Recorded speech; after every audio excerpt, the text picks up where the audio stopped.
चिकनगुन्याचे खूप सारे पेशंट आहेत की ज्याच्यामध्ये चिकनगुन्या होऊन गेला, औषध घेतली, बरं झालं आणि आता ताप वगैरे काही नाहीये, एव्हरीथिंग इज फाईन, पण सांधे दुखतात। आता हे जे सांधे दुखतात ना, तर ते जवळजवळ 6 महिने, वर्षभर असे सुद्धा खूप सारे पेशंट आपण बघतो। म्हणजे वेगळ्या आजारांचा आणि सांधेदुखीचा असा जेव्हा आपण संबंध बघतो त्यावेळेला। आणि मग हे जनरली व्हायरल आहे असं सांगितलं तर चिकनगुन्या कसा होतो तर डास चावल्यानंतर होतो, हेही आपण बघतो।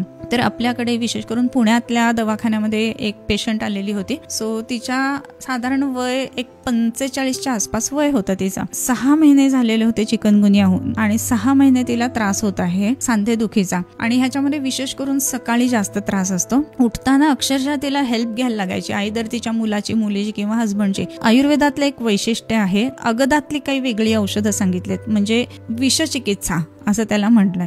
तर त्याच्यामध्ये षटपददंश असा एक शब्द वापरलेला आहे। षटपददंशातलं एक औषध आलेलं आहे चंपकादी अगद म्हणून, तर ते त्या पेशंटला आपण दिलं की डास चावल्यानंतर आलेल्या तापातून उत्पन्न आहे। 6 महिन्यांपासूनची सांधेदुखी आहे बरं का, आणि पेशंट तिला आतमध्ये येताना सुद्धा अगदी दुखतंय हे जाणवतंय, चाल बदलली आहे असं सगळं। 1 महिन्यानी पेशंट आली। बिफोर दॅट तिचा साधारणपणे 3 आठवड्यांनी फोन आला की डॉक्टर काय झालंय नक्की। मी अशी की आता काय बोलते पुढे, तर म्हणे मी आरामात उठते, आरामात माझं मी सगळं करते आणि मला कुणाची हेल्प लागत नाहीये। मी तुम्हाला आता 1 आठवड्याने येऊन दाखवेन ना, तर तुम्ही बघाच आता मला की माझ्यात केवढा फरक पडलाय। सो ह्या पद्धतीची औषधं किंवा हे कॉन्सेप्ट काही वेगळे आयुर्वेदामधले वापरून जेव्हा आपण औषधं देतो ना, तर असे रिझल्ट आपल्याला चांगले बघायला मिळतात अशा पद्धतीच्या केसेसमध्ये पण, विशेष करून चिकनगुन्यानंतरचं जे सांधेदुखी वगैरे असते त्याच्यामध्ये।